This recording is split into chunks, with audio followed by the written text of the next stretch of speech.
Pour comprendre la maladie de Crohn, il faut comprendre l'endroit où elle frappe, le tube digestif. Écoutez bien ce que je vais vous dire. On appelle également le tube digestif tractus gastro-intestinal ou tractus GI pour faire plus court. Il s'agit d'une longue série d'organes de forme oblongue. Ces organes reçoivent et transforment les aliments que vous consommez.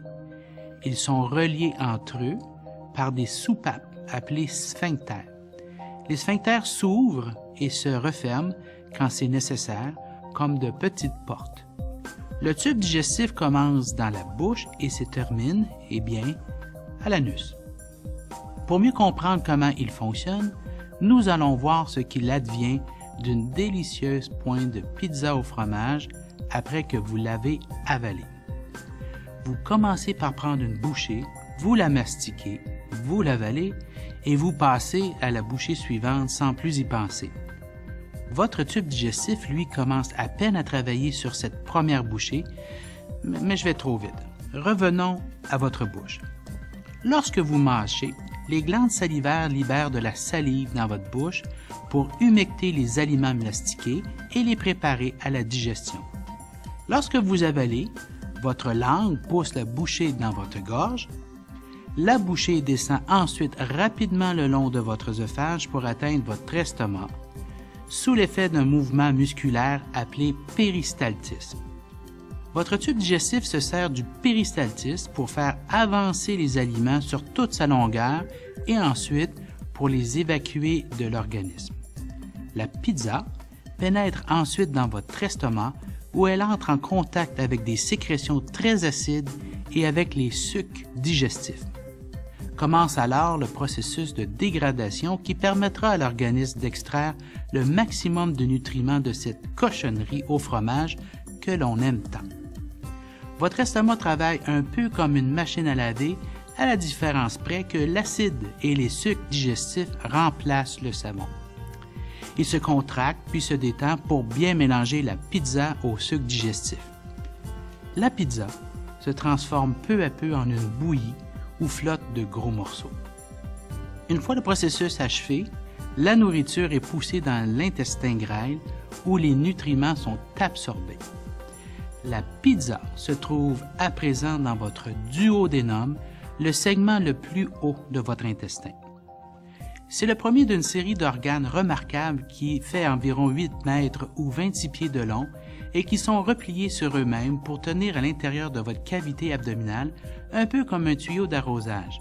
Mais à la différence d'un tuyau d'arrosage, la paroi de l'intestin grêle est plissée et inégale pour augmenter sa surface et sa capacité d'absorption des nutriments. Une multitude de vaisseaux sanguins sont reliés à vos intestins. Ils acheminent les nutriments absorbés vers le foie.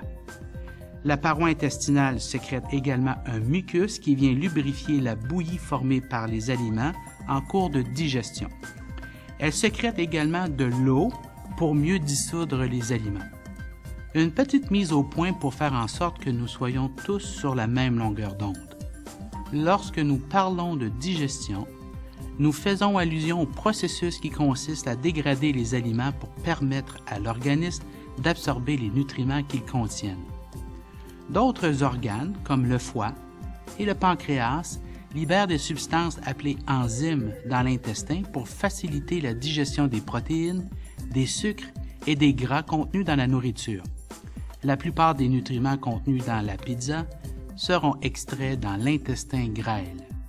Le contenu de l'intestin deviendra de plus en plus liquide à mesure qu'il progressera le long du jéjunum, qui est le segment central de l'intestin grêle, jusqu'à l'iléum, le segment inférieur de l'intestin grêle. Pas moins d'un bon litre de liquide sera absorbé avant que les aliments atteignent le gros intestin. L'intestin grêle et le gros intestin communiquent en un point appelé cécum. L'iléum et le cécum sont les régions les plus souvent touchées par la maladie de Crohn, mais nous reviendrons là-dessus plus tard. S'il y a une source de confusion lorsque l'on étudie les différentes parties de l'organisme, c'est bien l'emploi de plusieurs noms pour désigner un même organe. Alors, tâchons d'être précis. Les termes gros intestin et côlon renvoient à un même organe. Revenons à présent au périple de notre pointe de pizza. Le gros intestin sécrète du mucus qui s'ajoute au contenu de l'intestin que nous appellerons les selles à ce stade. Le principal rôle du gros intestin est d'absorber l'eau. Lorsque les selles atteignent l'extrémité du gros intestin ou rectum, elles sont normalement relativement solides. Ce qu'il reste de la pizza sera digéré par les nombreuses bactéries qui vivent dans le gros intestin, un processus qui tend à produire des gaz. Arrêtez donc d'accuser le chien et prenez-vous-en au vrai coupable, les bactéries intestinales. Mais ces petits organismes n'ont pas que des défauts. Les bactéries intestinales produisent entre autres de la vitamine K qui favorise la coagulation du sang. En fait, elles sont indispensables au bon fonctionnement de l'intestin. Il faut donc bien se garder de les considérer comme nocives ou dégoûtantes. À la fin du processus, et c'est précisément là où nous en sommes à présent, la pizza est transformée en sels. Les sels sont évacués de l'organisme par l'anus. Désirez-vous obtenir des données intéressantes sur la maladie de Crohn ou peut-être préférez-vous consulter la section sur les symptômes de la maladie?